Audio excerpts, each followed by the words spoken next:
E para estar ministrando esse sermão, construiu esse sermão com muito carinho, que foi incrível, quero convidar a Laísa. Amém. Uhul! Amém. Vai dar certo. Boa noite, Vox Day. Antes de começar o meu sermão, quero só fazer uma oração, porque estou um pouco nervosa. Eu sei que não pode falar isso, mas com vocês eu vou falar, porque daí vocês oram por mim também. Senhor Jesus, muito obrigada por essa noite. Obrigada, Senhor, porque o Senhor é um Deus bom, o Senhor é um Deus gracioso. E o Senhor derrama conhecimento em nós, porque o Senhor é um Deus relacional, um Deus pessoal. Então, que em nome de Jesus, Senhor, venha nos dar entendimento nessa noite e nos ensinar a Tua palavra. Em nome de Jesus. Amém.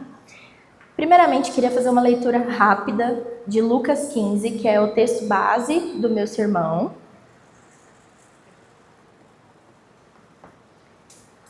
Em Lucas 15, do versículo 11 ao 32. Eu acho muito importante ler ele inteiro, para a gente ter uma percepção completa do cenário que a gente vai estudar aqui, vai aprender e aplicar na nossa vida, no nosso coração. E diz assim, é a parábola do filho perdido. Jesus continuou, um homem tinha 2 filhos. O mais novo disse ao seu pai, pai, quero a minha parte da herança. Assim, ele repartiu a sua propriedade entre eles. Não muito tempo depois, o filho mais novo reuniu tudo o que tinha e foi para uma região distante. E lá desperdiçou seus bens vivendo irresponsavelmente. Depois de ter gasto tudo, houve uma grande fome em toda aquela região e ele começou a passar necessidade. Por isso, foi empregar-se com um dos cidadãos daquela região que o mandou para o seu campo a fim de cuidar de porcos. Ele desejava encher o estômago com as vagens de alfarrobeira que os porcos comiam, mas ninguém lhe dava nada. Caindo em si, ele disse, quantos empregados de meu pai têm comida de sobra e eu aqui morrendo de fome? Eu me porei a caminho e voltarei para o meu pai e lhe direi, pai, pequei contra o céu e contra ti. Não sou mais digno de ser chamado teu filho. Trata-me como um dos teus empregados. A seguir, levantou-se e foi para o seu pai. Estando ainda longe, o pai o viu e, cheio de compaixão, correu para o seu filho, o abraçou e beijou. O filho lhe disse, pai, pequei contra o céu e contra ti. Não sou mais digno de ser chamado teu filho. Mas o pai disse aos seus servos, depressa, tragam a melhor roupa e vistam nele. Coloquem um anel em seu dedo e calçados em seus pés. Tragam um novilho gordo e matem-no. Vamos fazer uma festa e alegrar-nos. Pois este meu filho estava morto e voltou à vida. Estava perdido e foi achado.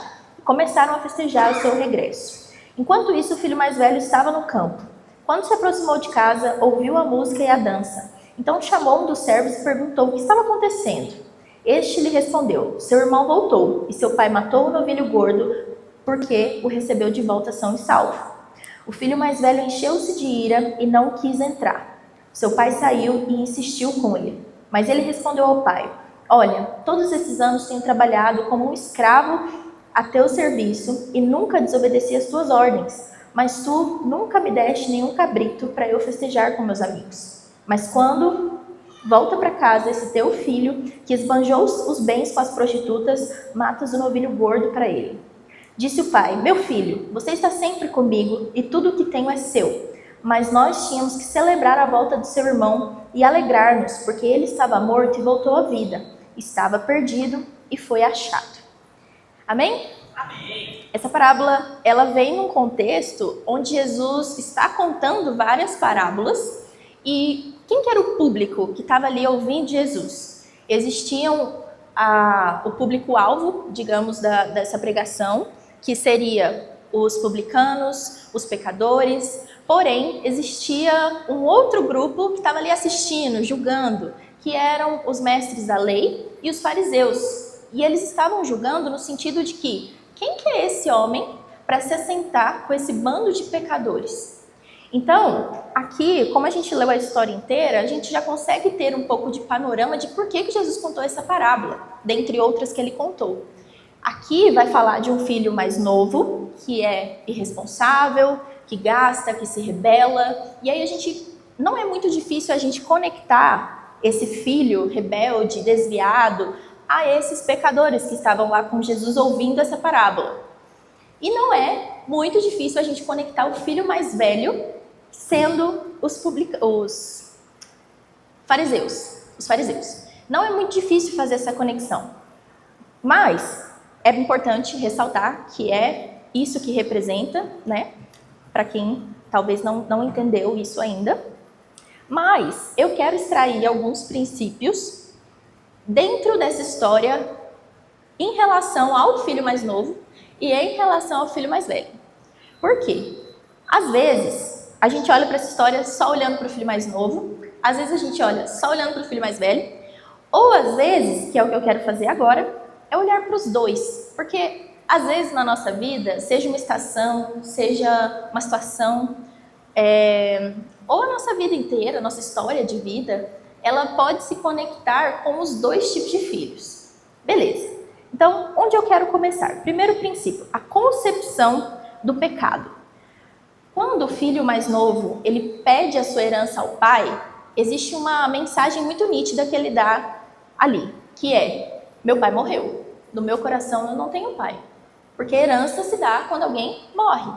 Ele pede uma herança a um pai vivo, ou seja, o coração dele existiu uma rebeldia, um sentimento de independência que ele alimentou, e isso causou o pecado da falta de paternidade. Eu até nomeei esse sermão como Filhos Curados se Deleitam no Pai. E vocês vão entender por que isso tem tudo a ver com paternidade e por que isso tem a ver com esse deleite, com essa satisfação no Senhor.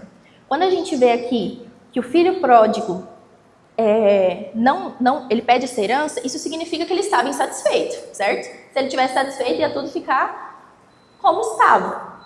Então, ele declara ali que o pai morreu no seu coração, e declara também, ele mostra com essa atitude que ele não estava sendo grato pelo que ele já tinha e não estava se deleitando, ou seja, ele não estava desfrutando do que ele já tinha. Até no final, a gente vai ver que o filho mais velho tem um problema parecido, porque o pai vai falar assim: mas tudo isso aqui já era seu, qual que é a sua indignação, afinal de contas, né? E aí o filho sai, é o filho mais novo, busca de tudo que ele poderia imaginar, mas adivinha, longe do pai não existe satisfação. Então, se ele não está satisfeito no pai, ele não vai encontrar essa satisfação em nenhum outro lugar. Existe uma frase que eu já ouvi falar, que fala assim: existe um buraco do tamanho de Deus em cada um de nós. E aí a gente pode até conectar com aquele versículo que fala, né, que tem uma eternidade colocada em nós. E essa eternidade, um tamanho infinito, de um buraco no nosso coração, só pode ser preenchido porque é infinito, que é Deus. Então, não existe satisfação fora dele. Então, a gente vai ver a história, que ele gasta com tudo, ele declara essa independência, e é interessante que até na teologia a gente vai ver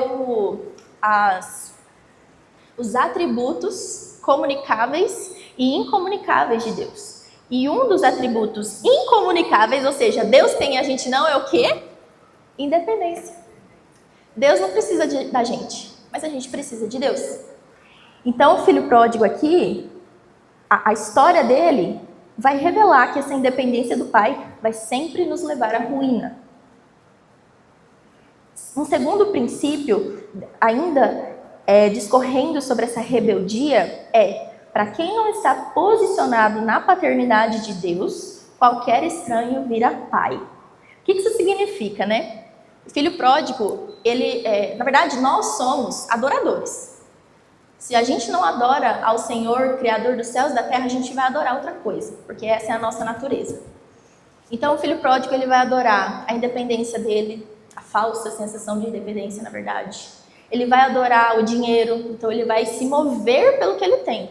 Já viu aquelas pessoas que falam assim: fulano ganhou 300 milhões na Mega e virou um viciado e tá pobre, devendo tudo, perdeu tudo.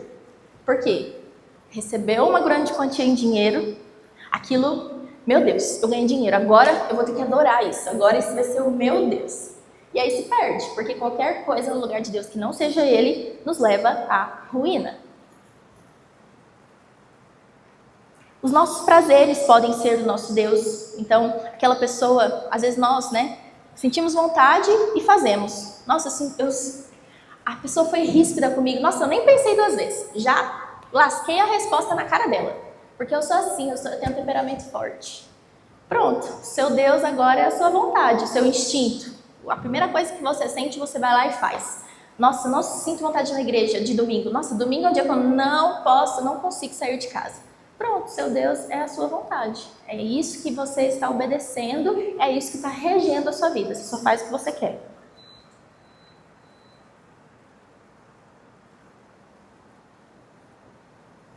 E aí a gente vai ver como um terceiro princípio as consequências do pecado. Por quê? O pecado ele vem com essa coisa tentadora, né? Olha, um desejo, olha, um prazer, olha, isso aqui vai dar um benefício para você.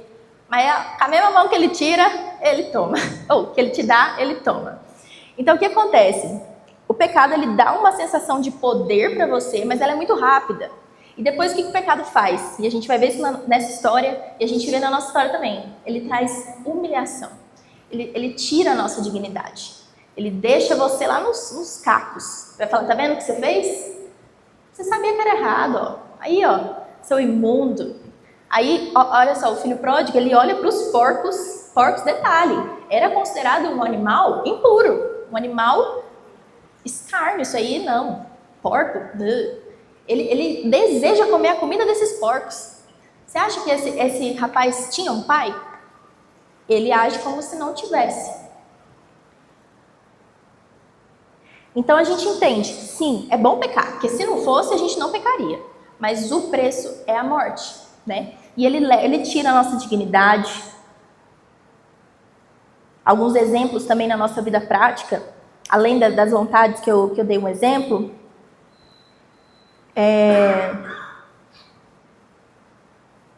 Vontades, desejo sexual é uma área que as pessoas caem muito.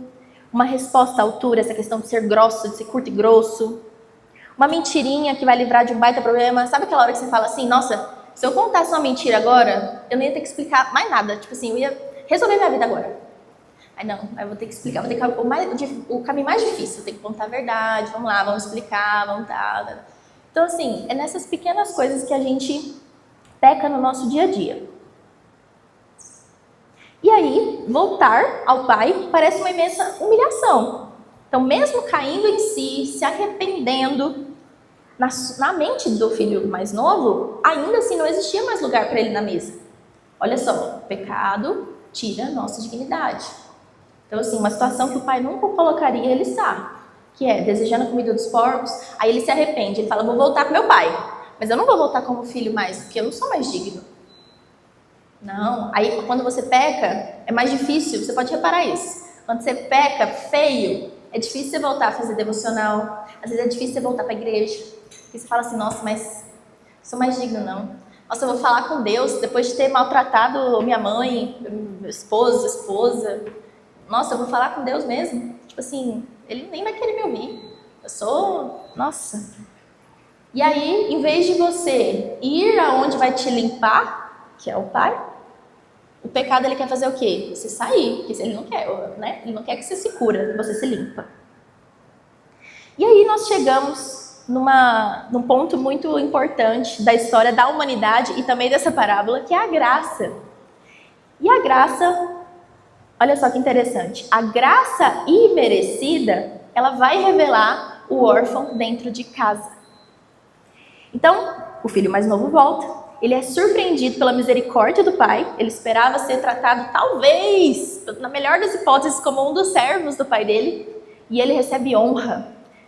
Uma coisa que o diabo, o pecado, nunca vai nos oferecer. Nunca vai ter isso pra gente. Ele oferece honra, coloca um anel no dedo, novos sapatos, novas roupas, mata o novilho, faz festa. Vamos festejar, porque meu filho voltou. Esse é o lugar dele. E aí a gente vai ver agora, se diante de tudo isso que eu falei, nossa, Laísa, mas nada a ver. Isso aí é para quem era ladrão, foi ladrão e voltou para Jesus. Isso aí é para quem era homossexual e deixou a prática disso. Essa palavra aí, essa questão do filho pródigo e tal, é para quem já desviou da igreja. Eu nasci na igreja, eu cresci na igreja.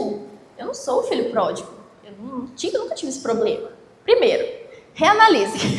Que às vezes, mesmo dentro da igreja, a gente é o filhinho mais novo, que às vezes age como se não tivesse pai. Porém, se mesmo assim, você fica assim, nossa, acho que não faz sentido ainda para minha vida, aí a gente vê o outro lado, que é o filho mais velho. Digamos assim, que é aquele filho mais sério, aquele filho... Eu sou o irmão responsável, sabe? O irmão responsável. Eu sou o irmão que nunca errou, o irmão, o filhinho da mamãe, o nerd, ou o filho, no nosso caso aqui, eu sou o filho que faz Box Day, eu sou o filho que serve na igreja, eu sou o filho da Church City, eu vou todo domingo na igreja, e não só domingo, vou no Box Day, eu sirvo, eu vou na intercessão, eu oro pelos meus irmãos, Deus já me usa para falar com os meus irmãos, eu falo, ele chora, nossa, como eu sou usado. Mas existem algumas indignações dentro do seu coração que vão revelar que você está com um probleminha de paternidade. Nossa, Laísa, que problema que é esse? Com todo esse contexto, de eu dentro da igreja, vivendo na igreja, orando, fazendo meu devocional, como que eu posso ter um problema de paternidade? Sabe quando você vê aquele irmãozinho? Eu vou dar alguns exemplos aqui, mas você pode pedir para o Espírito Santo te sondar aí em mais exemplos. Quando você vê aquele irmão que errou com você, ele foi salafraio, ele agiu de má fé com você, só que ele está lá, dando a palavra da oferta. Ele está lá andando com o pastor Tiago, é amigão do pastor Tiago.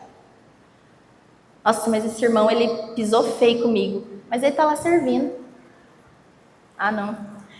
Ou, depois de tudo que esse irmão fez comigo, eu não merecia nem estar na mesma igreja que eu não queria estar no mesmo ambiente que esse irmão. Nossa, mas aquele irmão que serve no meu departamento, nossa, rabugento, viu? Jesus tem que converter ele de novo. E aí vai vindo raízes de, aí pai, esse teu filho aí, ó, olha só, não faz nada direito, o seu filho aí que me magoou, você não se importa com isso? Não, Deus, você não é justo? Não, Deus. E isso é muito velado. Então a gente vê esse contraponto do filho mais novo ser aquele pecado bem fácil de detectar. É o homossexual, é o ladrão, é o desviado, é o rebelde. Mas às vezes tem um pecado de paternidade, né? Ou a falta de paternidade escondida dentro da igreja, dentro de casa. Nessas pequenas coisinhas. Não, esse irmão não merecia estar aqui não. Nossa, a graça que persegue o seu irmão te incomoda de alguma forma. Isso também é uma rebeldia do seu coração. Então, nessa noite, independente de qual tipo de orfandade que possa estar achando esse pouso no seu coração, a boa notícia é que existe graça para os dois filhos. Existe graça disponível para nós. Então, seja a sua orfandade nítida, como a do filho mais novo, que é nitidamente rebelde, nitidamente desviado, nitidamente um corrompido, ou seja a sua orfandade mais escondida. Não, eu tô orando, mas eu não consigo nem chamar Deus de pai. Nossa, não, Deus é o Altíssimo, Ele está lá. Deixa Ele lá. Ele é o Deus, o poderoso. Eu sou só... Eu não consigo nem chamar Ele de pai. Então, eu estou dentro da igreja, estou orando, estou fazendo tudo. Mas eu estou com um problema de paternidade. Mas independente, o pai, ele está em casa, ele está de braços abertos e ele está nos convidando a estarmos satisfeitos nele. Satisfeitos nele. Você está na caminhada, está vendo gente errando? Esteja satisfeito no pai. Você está indo, está com vontade de chutar o pau da barraca, de falar, eu não quero mais essa vida. Nossa, ser crente é difícil demais. Deixa eu ir para o mundo, fazer minhas vontades, que é muito mais fácil. Se deleite no Pai, porque todos esses são sinais que seu coração não está satisfeito. Então, voltando ao tema da minha ministração, filhos curados se deleitam no Pai. E isso vai curar a nossa identidade, isso vai nos firmar como filhos de Deus. No Salmo 23, para terminar, Salmo 23 vai falar, o Senhor é o meu pastor e nada me faltará. E muitas vezes a gente acha que nada me faltará significa que eu sempre vou ter um carro, eu sempre vou ter uma casa, sempre vou ter minhas contas pagas, porque nada vai me faltar. Mas o sentido original desse texto não é esse. O sentido é, o Senhor é meu pastor, ou seja, eu tenho um pai, eu tenho alguém que cuida de mim, que a ovelhinha é um bichinho burrinho que só. Ela não faz nada sozinha. Ela está ali sendo cuidada, ela tem um pai. Então, por isso, ela não sente falta de nada. Às vezes vai ter uma conta que não está paga, às vezes vai ter um irmãozinho que é mais difícil você amar. Mas você está tão satisfeito no Pai que isso não vai causar rebeldia no seu coração. Você vai se deleitar no Senhor. Amém? É isso. Precisa orar? Ah, tá bom. Então agora nós vamos ficar de pé em nome de Jesus. Ah, tá bom. Recebi aqui no meu ponto agora o momento. Nós temos ainda 2 minutinhos, beleza? Amém? Então agora, rapidamente, vamos orar pedindo para o Espírito Santo realmente trazer ao nosso entendimento talvez coisas que estão escondidas, talvez coisas que nós não estamos vendo porque nós estamos sendo o filho velho. O filho mais velho que se acha o perfeito. Então fala, Senhor Espírito Santo, som do meu coração, sabe? Assim como o salmista diz, som do meu coração, me conhece e vê o que há em mim que precisa ser corrigido. Senhor Jesus, nesse momento nós nos colocamos novamente na sua presença, te pedindo uma graça específica nesse momento para que nós possamos nos converter dos nossos maus caminhos. Nós queremos ser filhos posicionados no Senhor. Nós queremos estar firmados na nossa identidade do Senhor. Nós queremos desfrutar do livre acesso ao Pai que o Senhor nos deu. O Senhor conquistou isso por nós naquela cruz e nós queremos desfrutar disso. Nós queremos desfrutar da vida eterna que é conhecer a Cristo. Em nome de Jesus, Pai, que o Senhor traga no nosso coração tudo que precisa ser corrigido, todos os pecados que às vezes é tão nítido, mas a gente já deixou de estimação e a gente não quer lidar com eles. Ou às vezes aquele pecado que você nem para pensar muito, porque se você pensar muito, você vai entender que é errado, e aí você vai ter que se arrepender, e você não quer pensar nisso, você não quer corrigir isso. Então que em nome de Jesus, o Senhor traga esses pecadinhos, essas coisas que nos afastam do Senhor, essas coisas que nos torna independentes do Senhor, porque nós não queremos ter essa sensação de independência do Senhor, nós queremos ser totalmente dependentes do Senhor. Em nome de Jesus, nos ensina a nos deleitar na sua presença, nos ensina a olhar para o Senhor, a nos relacionar com o Senhor como filhos amados e que isso seja a nossa satisfação de dia, de noite, na igreja, fora da igreja, no trabalho, que isso seja a nossa satisfação na nossa família. Em nome de Jesus, Pai, nos firma na nossa identidade como filhos do Senhor. Nos cure nessa noite para que nós possamos, em nome de Jesus, viver como Salmo 23. O Senhor é o meu pastor, o Senhor é o meu Pai, e de nada eu tenho falta. Em nome de Jesus. Amém? Amém, amém, amém. Vou passar a palavra